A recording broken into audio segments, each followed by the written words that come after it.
ಯಾತನಾ ದೇಹ. ಶ್ರೀ ಶಂಕರಾಚಾರ್ಯರು ತಮಗೆ ಏನು ಬೇಕಾದರೂ ದೇವರಲ್ಲಿಯೇ ಕೇಳ್ತಾ ಇರ್ತಾರೆ. ಬೇಡುವಾಗ ಪರಮಾತ್ಮನಿಗೆ ಹೇಳ್ತಾ ಇದ್ದರು, ನನಗೇನು ಬೇಕಾದರೂ ನಾನು ನಿನ್ನನ್ನೇ ಕೇಳುತ್ತೇನೆ, ಬೇರೆ ಯಾರನ್ನೂ ಕೇಳುವುದಿಲ್ಲ. ಆದ್ದರಿಂದ ನೀನೇ ಕೊಡಬೇಕು ಮತ್ತು ಈಗಲೇ ಕೊಡಬೇಕು ಅಂತ ಹೇಳಿ ಕೈ ಚಾಚಿಕೊಂಡು ಬೇಡ್ತಾ ಇರ್ತಾರೆ. ನನ್ನ ಬಳಿಯಲ್ಲಿ ಇಲ್ಲ, ಅದು ನಿನ್ನ ಬಳಿಯಲ್ಲಿಯೇ ಇದೆ. ಅಲ್ಲದೆ ನಾನು ನಿನ್ನ ದಾನವನ್ನು ಪಡೆದುಕೊಳ್ಳೋದಕ್ಕೋಸ್ಕರ ಅರ್ಹತೆಯನ್ನು ಕೂಡ ಪಡ್ಕೊಂಡಿದ್ದೇನೆ. ಹೀಗೆ ಶಂಕರರು ಪ್ರಾರ್ಥಿಸುತ್ತಿದ್ದಂತೆ ಶಿವನು ಅವರ ಬಳಿಗೆ ಬಂದರು. ಏನು ಕೇಳುತ್ತಿರುವನೋ ಕಷ್ಟಗಳನ್ನು ನಿವಾರಿಸು, ನಾನು ಕೇಳುತ್ತಿರುವುದನ್ನು ಕೊಡಲು ಶಿವನೊಬ್ಬನೇ ಸಮರ್ಥನೋ. ಹೀಗೆ ನಾವು ಸಹ ದೇವರನ್ನೇ ಕೇಳಬೇಕು. ಭಗವಂತನಲ್ಲಿ ಭಕ್ತಿ ಮುಖ್ಯ. ಅಂತಿಮವಾಗಿ ನಮಗೆ ಶಿವನ ದರ್ಶನವಾದರೆ ಕೈಲಾಸವನ್ನು ಸೇರ್ತಾನೆ, ಸರಸ್ವತಿಯ ದರ್ಶನವಾದರೆ ಬ್ರಹ್ಮಲೋಕ ಸೇರುವನು.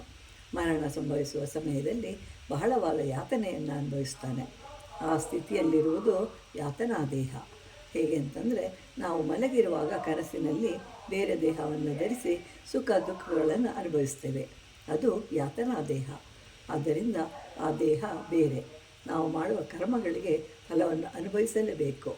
ಅದನ್ನು ಯಾತನಾ ದೇಹ ಅನುಭವಿಸುತ್ತೆ. ಮುಂದಿನ ಜನ್ಮ ಯಾವುದೋ ಅಲ್ಲಿಗೆ ಹೋಗಬೇಕಾಗಿದೆ. ಆಗ ಹಳೆಯ ಶರೀರದಿಂದ ಬಿಡುಗಡೆಯಾಗಬೇಕಾದರೆ ಸ್ವಲ್ಪ ಕಾಲ ಹೋರಾಟವನ್ನು ನಡೆಸುತ್ತೆ. ಅದಕ್ಕೆ ನಾನು ಸಿದ್ಧವಾಗಿರುವಂತೆ ಮಾಡು ಪರಮಾತ್ಮ ಅಂತ ಪ್ರಾರ್ಥಿಸ್ತಾ ಇದ್ದಾನೆ ಭಕ್ತ.